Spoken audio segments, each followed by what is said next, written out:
Hello' friends, good morning সকলোলৈ। আশা কৰোঁ সকলোৱে ভালে আছে। ঈশ্বৰৰ কৃপাত ময়ো ভালে আছোঁ। তো ৰাতিপুৱা চাওক আমাৰ গাঁৱৰ দৃশ্যটো ইমান ভাল লাগে, গোটেই সেউজীয়া।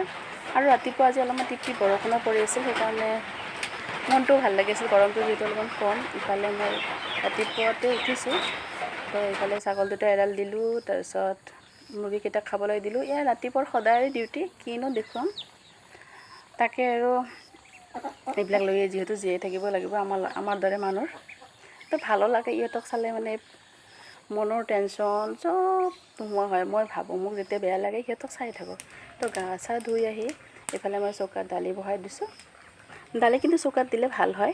ভাতটো মই আগতে বনাই লৈছোঁ, আৰু ইফালে দালি মচুৰ দালি বইল দিছোঁ। ইফালে কেৰাহীত দালিটো অকণমান সিদ্ধটো ভালে হয়, সিজোৱাটো ভাল হয়।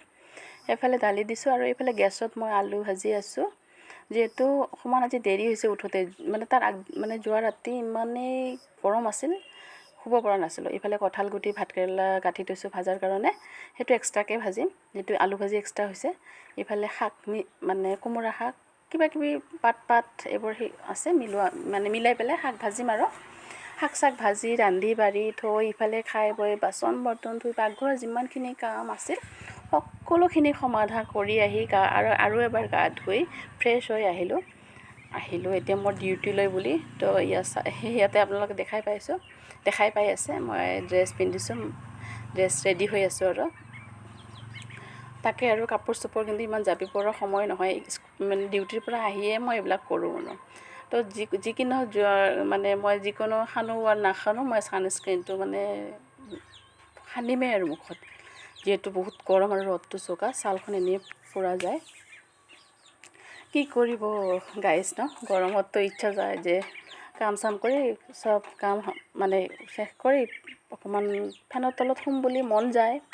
কিন্তু মন গ'লেতো নহ'ব, কাৰণ হাতত মানে মাথাত বহুত ৰেছপনচিবিলিটি আছে চবৰে। সেইটো ৰেছপনচিবিলিটি পালন কৰিবই লাগিব। সেইকাৰণে আৰু যিমান গৰম নহওক, ঠাণ্ডা নহওক, বৰষুণ নহওক, নিজৰ ডিউটিত যাবই লাগিব। তো মই অলপমান পটাপট ৰেডি হ'বলৈ ট্ৰাই কৰিছোঁ, কাৰণ আজি অকণমান দেৰি, সদায় যিমানখিনি টাইমত উঠোঁ সেইখিনি টাইমত আজি 10 মিনিট লেট হৈছে। তো সেই 10 মিনিট টাইমটো মই মেকআপ কৰি আছোঁ, অকণমান স্পীডত কাম কৰি পেলাই। এয়া মোৰ প্ৰায় সাজুৱে হৈছোঁ। তাৰপিছত মই কাপোৰ চাপোৰবোৰ ইগন'ৰ কৰিব দেই। তো মই এতিয়া মোৰ ৰেডি হৈয়ে গ'ল। আপোনাৰ লগত কথা পাতি এয়া মই ৰাস্তালৈ আহি আছোঁ, আৰু অলপ পিছত স্কুল পামেই। তো আশা কৰোঁ মোৰ ভিডিঅ'টো চাই আপোনালোকক ভাল লাগিব, আৰু ভাল লাগিলে লাইক কৰিব, চেনেলটো ছাবস্ক্ৰাইব কৰিব, আৰু